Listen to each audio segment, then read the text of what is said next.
This is the story of Al Wayne, a farmer whose only desire is to take good care of his crops so he can sell them in town. In his daily farming routine, he unknowingly grows stronger. One day, while delivering his vegetables and fruits, a dragon suddenly appears. 3 people are fighting it, but the dragon proves too strong for them. Thinking quickly, Al decides to get the dragon's attention by throwing a carrot he's eating. Surprisingly, the carrot explodes, defeating the dragon. The 3 people witness this and wonder who attacked the dragon. Al leaves quickly to avoid being caught and continues his journey to town. As he approaches town, he sees a man riding a horse, carrying a woman who's screaming for help. Al assumes the woman has been abducted, so he intervenes and saves her.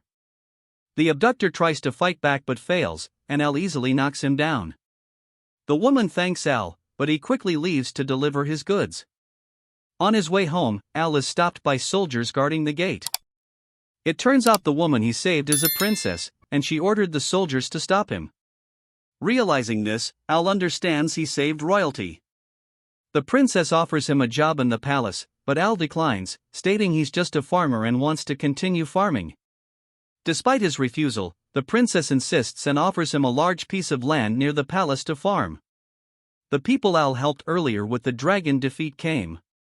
While the princess was occupied talking to them, Al found the chance to leave. He thought he had escaped, but he didn't realize the princess was determined to make him agree to her request. One day, the king received news that monsters were heading towards their kingdom. Their trusted servant advised the king and the princess to leave the palace immediately before the monsters arrived. Reluctantly, the king and the princess had to leave the palace. Al's friend also heard the bad news and hurried to inform him. However, Al seemed unconcerned about the danger. He was more worried about his crops, so he rushed to check them. He felt relieved when he saw that his crops were safe. From a distance, he heard noise and saw the monsters marching towards the kingdom. At first, he thought there was nothing he could do because he was just a farmer, and the kingdom had warriors to fight the creatures. But then he realized that if something happened to the kingdom, he would lose a place to sell his crops. So, he came up with a plan to stop the monsters. Meanwhile, the king and the princess began their journey to a safe place. However, they started to doubt if they were going the right way. The king ordered their guide to stop so he could use his power to find the correct path. But instead of following the king's order, their trusted guide suddenly attacked the king and the soldiers. It turned out that the guide was actually a monster planning to kill the king and take his place. The king and princess teamed up to fight the monster, but they couldn't beat it. Just as the monster was about to attack, Al showed up and fought it with his hoe. Suddenly, the monster revealed its true form. Its level seemed too high, and they thought it would be impossible for Al to defeat it. However, with just one blow from Al, the monster was immediately defeated. The other monsters quickly fled when they saw their leader fall. Impressed by Al's heroism, the king offered him a position in the kingdom, even a high-ranking one. But Al refused because he only wanted to be a simple farmer. The princess, however, had a plan to persuade him. She offered him a large piece of land for farming, but with one condition: Al had to join the guild as an adventurer. Since he didn't want to serve directly in the kingdom, the princess thought this was a good compromise to help and protect the kingdom. Al agreed as a way of showing gratitude for the land he would receive. The princess accompanied him to the guild to officially register his name. There, Al discovered he was already famous because of his past accomplishments, including defeating the dragon. He also met the 3 adventurers he had helped before: Jake, Lania, and Luke. Helen, a beautiful woman, explained everything he needed to know about the guild and being an adventurer. As a novice adventurer, he received his first mission. He was given an easy job finding a certain kind of weed. They also gave him a cloak to protect him from monsters on the road. He left right away to start searching. When he finished, he found something that looked like a scale. He couldn't figure out which monster it belonged to because it wasn't on the list of monsters he might find there. While he was reading the list carefully, a monster suddenly attacked him from behind. Luckily, Jake came and killed the monster right away. Jake was with Lania and Luke. Suddenly, they felt a very strong presence, and the ground started shaking as if something big was coming toward them. Then, a huge dragon appeared. They were frozen in fear as the dragon passed by without noticing them. Al tried to check its power level and was surprised by what he saw. When they got back to the guild, they told the guild master what they had seen. They mentioned a possible name for the dragon, and Helen suddenly remembered something that upset her. Al showed the dragon scale he found, which triggered a memory for Helen. She remembered a tragedy that happened to her and her brother, which made her pass out. An old woman at the guild told Al about Helen's past. Helen had come into their lives 15 years ago, and they adopted her without hesitation. But since that day, Helen couldn't remember anything. So, Al decided to find out what really happened to her and how it was connected to the dragon. He started researching about the dragon and all the important events that happened 15 years ago. He pleaded with the librarian to let him borrow the book that had the details of that time, but the librarian refused because his rank was too low. Only those with high ranks could read it. Suddenly, the princess showed up, surprising them both. The princess herself asked the librarian to allow Al to read the book he wanted. The librarian had to agree as long as the princess accompanied him in the library. The princess quickly guessed the type of book Al wanted, and they found it right away. It was the book about what happened in Anil village, containing the tragedy that happened there. They also found the scales of the dragon, similar to the one Al had seen. People believed this dragon had died long ago in a battle with other dragons, so they wondered why its scale was in Anil village. This was why the book shouldn't be read by just anyone, as it could scare people if they knew the dragon was still alive and had destroyed the village. Al felt he needed to visit Anil village to learn more. The next day, he went there with the princess. He heard a young boy's voice, as if calling him. He followed the voice and found a translucent boy floating nearby, but the princess couldn't see him. Then he realized the boy was a ghost. According to the ghost, he was Helen's younger brother named Rai. Rai quickly noticed Al's cloak and thought that maybe it was because of the cloak that Al could see him. So, Al tried to put the cloak on the princess too, which made the princess puzzled. Then, Rai told them that Helen was the only survivor of the attack on their village. They also learned that whenever the dragon destroyed a village, it always left one person alive. The dragon wanted this survivor to spread fear among people by telling them about the terrifying experience. Rai knew that the dragon became stronger when there was negative energy around it. He also gave more information to Al, including a possible way to defeat the dragon. With the information they gathered, they quickly returned to the kingdom to prepare for a possible attack from the dragon. Al went to find Helen, but she wasn't there. They didn't know that Helen had gone to see the dragon herself. When Helen met the dragon again, it reminded her of how Rai died and made her feel responsible for her brother's death. Feeling discouraged, Helen thought about hurting herself, but Al stopped her just in time. The dragon suddenly attacked, but with the help of the cloak Al was wearing, they survived. Al tried to fight back, but the dragon was too strong. They continued their battle, both determined not to lose. Eventually, Al grabbed Helen, and they ran away from the dragon. Despite escaping, Helen still felt guilty for everything that had happened. That's why Al told Helen that he and Rai met her brother. He wanted to tell her that he has no regrets in saving her. He also added that her brother wanted her to live life because she deserves to be happy. This was Al's way to get rid of Helen's negative feelings that were feeding the dragon's power. Through this, the dragon gradually weakened until Al could knock it down with his punch. But suddenly, Helen stabbed Al. He tried to drink the medicine, but he spilled it on the ground. Helen continued attacking him as he wondered why she was doing this. When Helen was about to attack Al again, another dragon suddenly blocked her. It turned out to be the mortal enemy of the evil dragon. This dragon explained to Al that Helen was possessed. It also lent its power to defeat the evil dragon that possessed Helen, causing it to weaken and fall. Al used the power and rushed to Helen, punching her in the stomach. This made her cry out in pain. Then, Al saw in Helen's eyes that she wanted him to finish the dragon inside her. That's why he didn't hesitate to do it. He thought the dragon was no longer there, so he tried to help Helen up. But the evil dragon suddenly appeared behind Helen and attacked him. The dragon tried to control Al, but he was surprised to see what was on its mind. It was thinking of nothing else but planting, and the dragon couldn't figure out Al's weakness.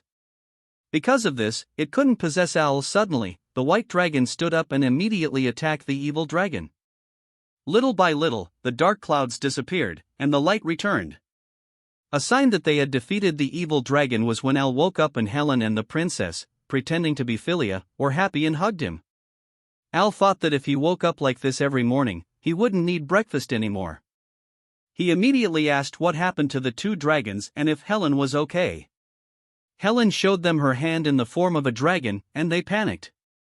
She told them that she could do this with both of her hands and even on her feet. She added that it was from the power of the evil dragon that possessed her. The guildmaster and other adventurers came to check on Helen too. They celebrated the defeat of the evil dragon, but Al's thoughts were still on his farm. The next day, Al returned to farming. While he and his friend were walking, someone gave him a letter from his father, asking him to visit them. As he was walking, he noticed tomatoes in a stall and was impressed by their color, shape, and taste. He asked the seller where he got his supplies, and the salesman said it was from Lou Rugas, who used an unusual fertilizer that made tomatoes taste delicious. Al immediately left and asked permission from the guild to visit his parents who now live in Lou Rugas.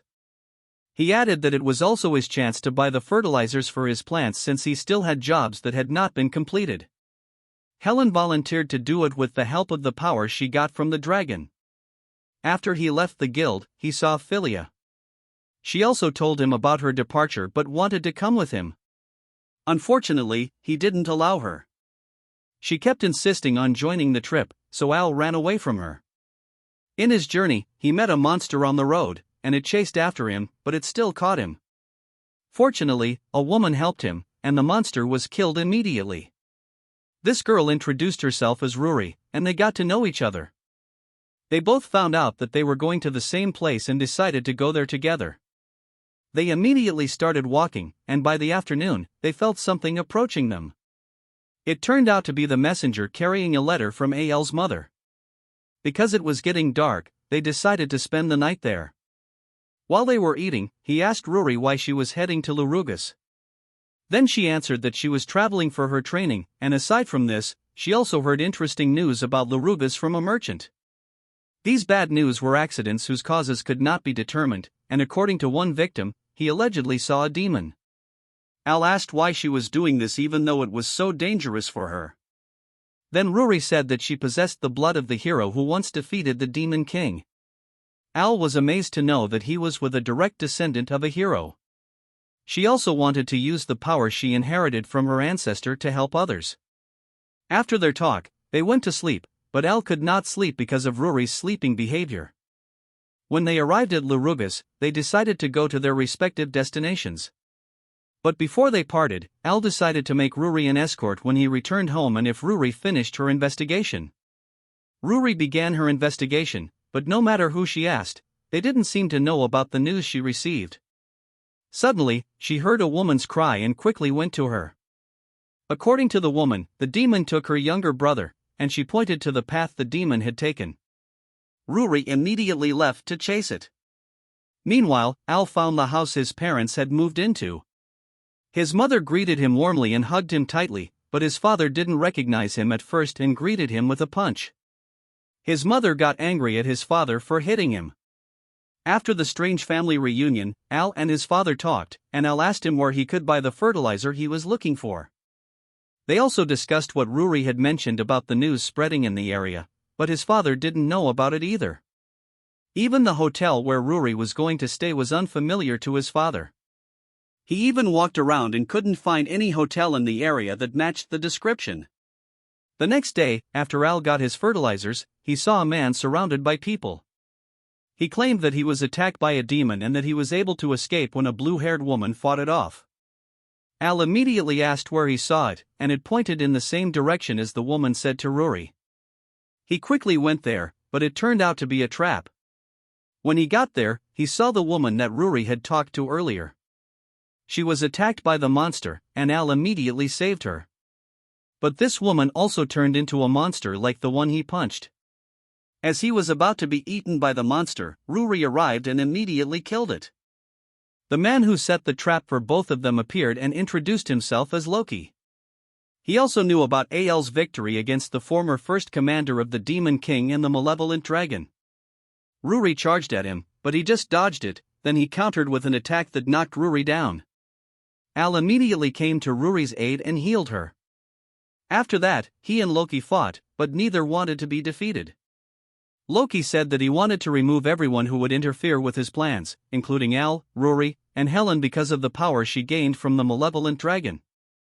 Loki continued to attack them with his monsters because he was having a hard time defeating them. Loki used his bombs and blew them up. Then two monsters attacked from below and caught Al. When Loki was about to take Ruri's life, the two monsters suddenly died. This was because of the fertilizer that Al was carrying called Nagari, which could be used as a pesticide. Al fought him again. When suddenly Ruri stabbed Loki from behind, it did not work on Loki, but Ruri released a strong power called the power of the good god. She repeatedly attacked Loki until he was defeated and disappeared. Al lost consciousness, and when he woke up, he was surprised to see Ruri next to him. While they were walking home, Ruri heard someone talking.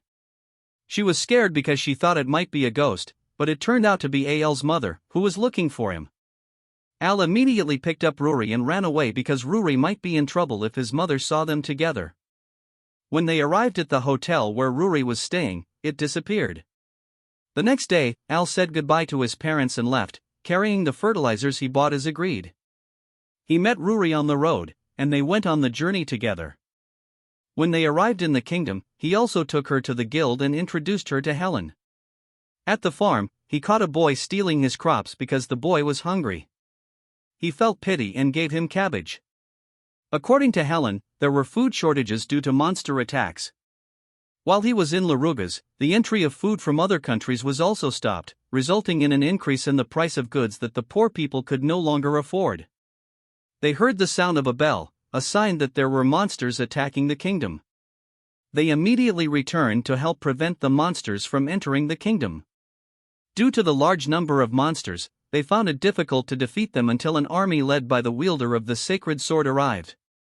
With just one word, the monsters immediately retreated. While Al was cleaning the hoe, the princess visited him to say goodbye for her departure, as she said she would not be coming back. Her assistant came to pick her up, and there was nothing Al could do to stop her. The next day, he was visited by the boy who stole his crops, along with his mother. His mother apologized for what her son had done and also thanked him for the cabbage he gave them. After the mother and her son left, Al was surprised when the messenger suddenly appeared next to him. He received a letter from his mother and was surprised when the messenger showed him something, while Helen and Ruri were eating at the guild. Helen read in the news that the princess was going to marry the prince of the Antisberg kingdom. Then Ruri remembered that this prince led the army that helped them fight off the monsters with his special sword. They were curious and found it strange that the prince could make the monsters go away just by speaking to them. The monsters couldn't understand human words, so it was surprising that they listened to him right away. Al asked if they had seen Philia, but the girls didn't know that was the princess. Helen said she hadn't seen her for 10 days. Al also showed them a letter from his mother, who learned about the monster attack. She also found out about the sacred sword that was supposed to scare the monsters away. According to Al's mother, this sword was fake and had no power, as she knew where it was made. His mother mentioned that because she used to be the commander of the shadow puppets, she figured it out easily. Helen and Rory were surprised to read about the shadow puppets, but Al didn't know what his mother meant by that group. According to Helen, the shadow puppets were an intelligence unit that could get secret information. The letter also mentioned a demon ordered to attack the Magus kingdom because his loved one was taken hostage. The demon was just following orders from the one who held its loved one. Because of this, Ruri concluded that it was the Antisberg kingdom responsible for using the demon to attack the Magus kingdom. As a way to thank them for pretending to help the Magus kingdom, the prince demanded a marriage between him and the princess. Al suggested they save Philia. The two were surprised because Al called the princess by her name as if they already knew each other. Al quickly denied it, saying that as a citizen of the kingdom, he should help the princess. The two agreed, and along with the messenger Reeks, they immediately planned how to save the princess. Meanwhile, Prince Nettles had a meeting with leaders from different countries to ask for protection. He laughed at them because he was able to make them follow using a fake sword. He planned an attack on another country using the monsters of the demon Gazelle, mentioned in Al's mother's letter. However, Gazelle could no longer accept his demands, which led to the murder of his colleagues and innocent people. The prince slapped him and threatened him using someone Gazelle loved. The princess intervened to stop him when she saw the prince hurting someone. Suddenly, one of his soldiers informed the prince that the carriage for the ceremony had a problem. The prince was angry and immediately ordered to have the carriage fixed. The soldier from the kingdom of Antisburg sent a letter, which reached the messenger Reeks. Reeks wanted them to proceed to Antisburg first with the carriage, and he would gather the monsters to show the people that the sword was fake. If it turned out that the sword was fake, the ceremony would definitely be cancelled. Helen asked Reeks how he could gather the monsters. Reeks answered and said that he was also a demon and a member of the shadow puppets. The three were shocked when they found out about this. Reeks also mentioned that the demon Gazelle was in love with a human. Since Gazelle had also lived with humans for a long time, he knew how Gazelle felt whenever he was ordered to attack a kingdom that killed innocent people. When they entered the Antisburg kingdom, they were immediately suspected and chased by the soldiers. Then Helen threw Al into the building where the hostage or Gazelle's lover was imprisoned. The soldiers immediately went to the tower. So, Al quickly attacked them with the vegetables he was carrying. Because of the heavy object tied to the woman's leg, he lifted her so that they could get out of the building. The three of them met while being chased by soldiers, and they reached the church. Al continued while Helen and Rory confronted the soldiers and used themselves as bait to gain their attention. While inside the church, the wedding ceremony began. When the prince was about to kiss the princess, the church's door flew and hit the prince. The princess was surprised and cried when she saw Al, but the prince got in between. Al revealed to the people that the sword was fake, and the prince just laughed at him. He challenged Al if he could prove that the sword did. Suddenly, one of his soldiers came and informed them about the attack of the monsters. People panicked and wanted the prince to use the sacred sword to destroy the monsters. He called Gazelle to get the sword, but he saw him reunited with his lover. The prince was surprised when his hostage arrived, and Reeks came to give him the sacred sword. The prince hesitated to hold the sword until Al took it and threw it at the incoming monster. The monster destroyed it, and Al proved in front of many people that the sword was fake.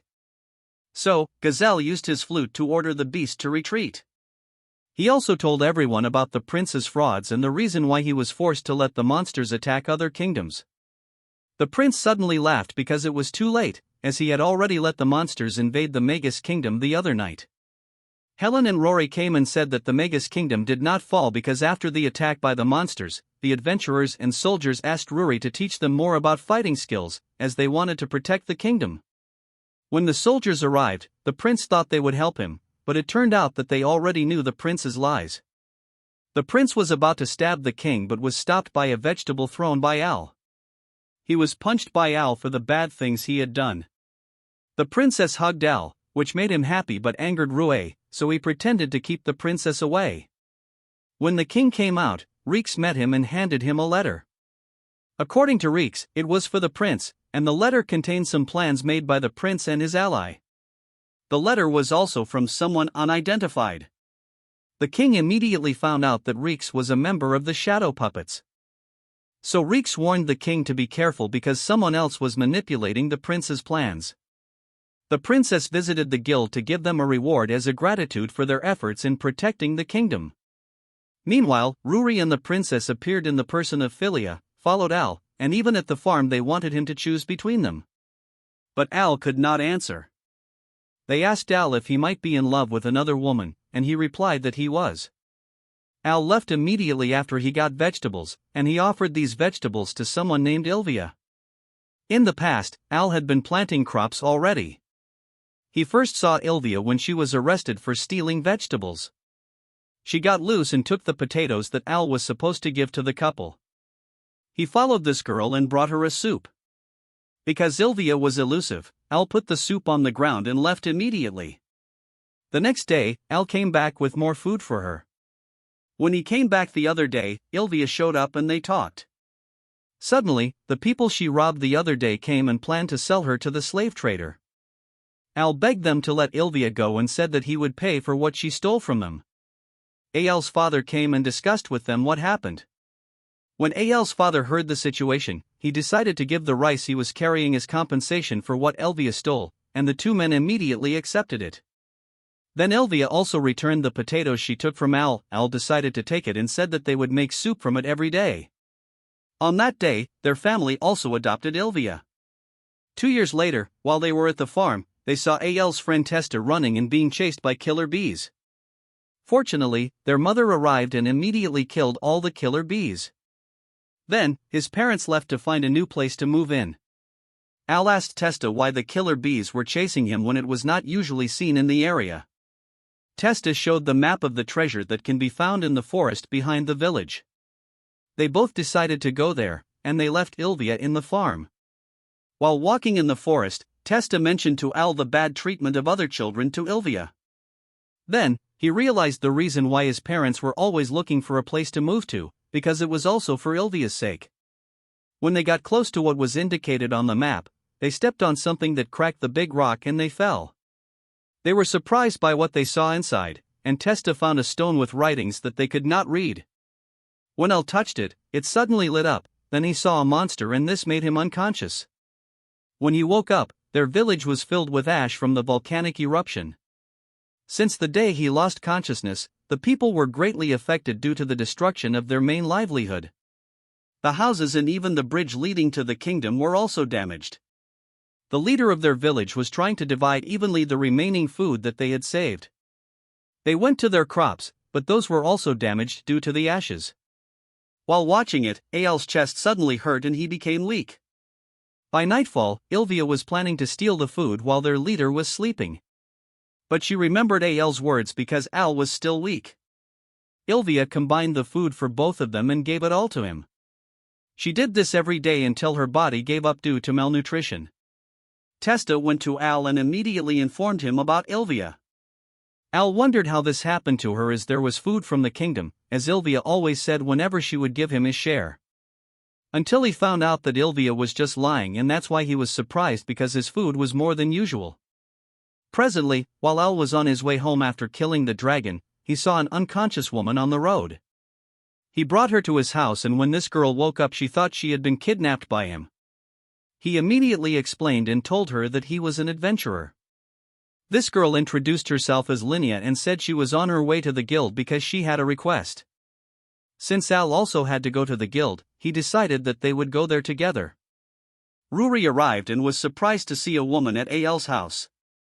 She mistakenly thought differently between Al and the girl and went away from the house. When they arrived at the guild, they talked to Helen about Linnea's request and Al decided that he would do it himself. He was surprised when Linnea said that it was in Gull Town because this place was known for their tasty asparagus. While they were on their way to Gull Town, as they rode in a carriage, the orcs chased them and Al suddenly passed out. When he woke up, he was wearing a necklace just like Linnea's. She told him that it has a mentally calming effect. When they arrived at Gull Town, Al was puzzled why the guards were holding mops. He also noticed that the people there were acting strangely. Suddenly, two people picked him up, mistaking him for luggage. When he returned to Linnea's house to rest, she showed him pendants from their store. She also showed a pendant similar to the one they were wearing, which contained the divine protection of a good god. This might be the reason they didn't become like the other people in the area. Al asked about her parents' whereabouts, but she didn't know where they were either. She mentioned that since the people in the area started to change, her parents escaped somewhere else. When they went outside, they met the chief of the town, Lemuru. He invited Al to dinner at his mansion, but before they could go, two people picked him up again. Before they left for the mansion, Linnea said something to Al, wondering why Lemuru still stayed in the area and didn't seem to ask for help from other towns. According to Al, they might get information when they go to the mansion. When they arrived at the mansion, Al immediately asked Lemuru about the strange happenings in the town. Then, he was surrounded by Lemuru's soldiers with spears.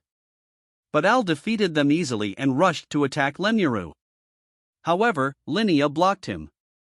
Lemuru praised and thanked Linnea for her accomplishments, and because of this, their plans were developing faster than expected.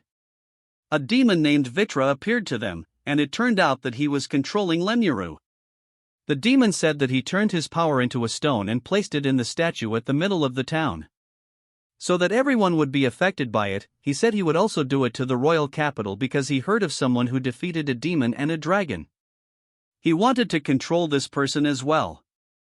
Then Al found out that this demon had taken Linia's parents as hostages to force her to do what he wanted. When Richard was about to try to control him with the stone, Al broke the stone he was holding and at the same time damaged the statue that Vitra had placed his power in. Al did that to give a signal to his friends and to destroy the statue. Vitra exclaimed that this was impossible because Linia watched over him the whole time. But Al said that she was not able to look after him twice, and those were the times when two people lifted him up and brought him far from her. Those snatchers were Helen and Rory, who followed him because they were worried about Al. They also discovered the source of the power that controlled the people, which came from the statue. He was told that they would immediately destroy it if Al could prove that the leader of the area, Lemuro, had something to do with it. Because Linia's parents were already rescued by Helen and Rory, Vitra took Lemuro as a hostage. Al fed Lemuro with the delicious asparagus, and Vitra suddenly lost control over him. Then Al took the opportunity to attack Vitra and defeated it. Before Al went home, another girl was added to the list of those who admired him. While Al's 3 girlfriends were at the farm to help him, Fal noticed a necklace that Helen and Rory were wearing. They said that Al gave it to them. While they were assisting him in Gold Town, they suddenly heard Al scream and immediately went to rescue him. It turned out that it was just because of a plant called dark vines that affected his crops from growing after harvest. The girls were also helping Al in selling his crops. The king passed by pretending to be an ordinary citizen and bought something from him. Before the king left, Al was offered to marry the princess and everything was said to be ready. But Al rejected it because he was not ready for it. According to the king, he would once again give him land so he could cultivate it and some new farming equipment. Al was attracted to it, but Ruri tried to stop him from saying yes. Fal threw a potato at Ruri for holding him back, but Al was hit instead and lost consciousness. He had a dream of a woman who looked like an angel, and she told him something. He suddenly woke up but saw the king by his side. Then he said that he would think about its offer. When Al's supplies ran out, he bought herbicide to get rid of the dark vines. He met Reeks, and they noticed a girl who was being forced by the men to come with them. Al approached them and saved the girl by fighting these men. When Al approached the girl, he immediately noticed her horns. Reeks recognized her, and it turned out to be Princess Yulia, who was the daughter of the Demon King. When he told Yulia that Al did not hate demons, she immediately asked for help to save the demons. She said that Volp, the one taking care of her, took her to this world because it was dangerous to be in the demons' world, so they thought that something bad was happening there. Al agreed to go to the demons' world and begged Reeks to remove the dark vines in his farm. They immediately left, and when they arrived, Volt met them. She suddenly attacked them, and they both fought until he knocked her down. When Al approached Yulia, Volpe woke up and tried to attack Al again, but suddenly Al's mother came and immediately put Volpe to sleep. She told Al that she immediately headed there when Reeks said that he was on his way to the demon world. They also found out that Volpe was being controlled by someone else. They went to the palace and saw the fallen bodies of soldiers. Yulia immediately went to her father and saw him lying on the floor. When Al was talking to a soldier, Al's mother was about to kill Yulia using a sword, but he stopped her. He already felt that she was not his real mother from the moment they met because she did not hug him tightly like his mother always did. The woman suddenly changed its form and became Ilvia. Al was surprised because she should be dead, but Ilvia had changed and replied that it was thanks to the great evil god. She showed the power she received from the evil god and aimed it at Yulia. Luckily, he saved her right away, but the attack caused extensive damage. Ilvia was amazed that Al was able to save Yulia even though the power of the great evil god was still sealed in its body. Al could not understand what she meant by those words. She added that he was able to get stronger quickly because of the evil god's power too. Al asked how did this happen to him when he had never faced this evil god himself. She replied that he had already faced him, and if he joined them, she would tell him everything he wanted to know. Ilvia almost made Al agree because she hypnotized him, but Yulia screamed, which made him come to his senses. She got angry at the girl, so she grabbed Yulia, and Al was about to save her, but Ilvia stopped him. As she was about to kill the young princess, the necklace that Al was wearing suddenly lit up, and time stopped. Suddenly, someone spoke, which surprised him. When he turned around, he saw the woman with wings. According to this woman, she was known by the people as the good god. She also stopped time, but it was only temporary. She told him that she would try to remove the evil god's power from his body and replace it with her power. So, she asked for Al's hand and gave him the power to deflect the enemy's attacks. If the time resumed, she told him that he should be able to save Yulia. When he returned to real time, Al immediately used the power given by the good god, but only plants came out. Ilvia thought it was a weak attack, but she was tied down by the plants, causing her to let go of Yulia. She rushed again but was only blocked by Al's plants until these plants attacked her and wrapped around her body. Volpe arrived and made an attack on Ilvia too, but it did not affect her, so she was countered by Ilvia. As she was about to kill Volpe, she stopped when Al shouted. Ilvia suddenly lost her interest to fight, so she told them she would leave by now. The Demon King woke up, and they talked about Ilvia and the evil god. The Demon King said that he did not know anything about the evil god. If he gathered any information about it, he would immediately inform Al. As Al walked home, he thought about everything Ilvia said. He also remembered the stone he and Tessa saw, and even the scary creature he encountered. Tessa, who was busy at the farm, talked about the times when they went to the cave. Al mentioned the evil god, but he immediately retracted what he said. After Al left and was about to head to the royal capital, a female orc chased him. He punched it, but he did not kill it, so he was chased again. Luckily, Jake's group was there, and they killed the orc. They noticed that Al struggled whenever he encountered an orc. When they arrived at the guild, he discussed it with Helen and Rory. Helen found it surprising because Al should be able to knock down an orc with just one attack. He showed them the level of his power, and they noticed that his power had decreased a lot compared to before. Al thought that maybe it was because his ability called One Who Loves Nature had been lost after the good god took it away. But according to Helen, his power was still high compared to an ordinary adventurer. Reeks arrived and delivered a letter to Al from his mother. Then, Fowler Philia came and invited him to go for a walk outside. Rory and Helen did not agree on this, so the three girls got into a fight.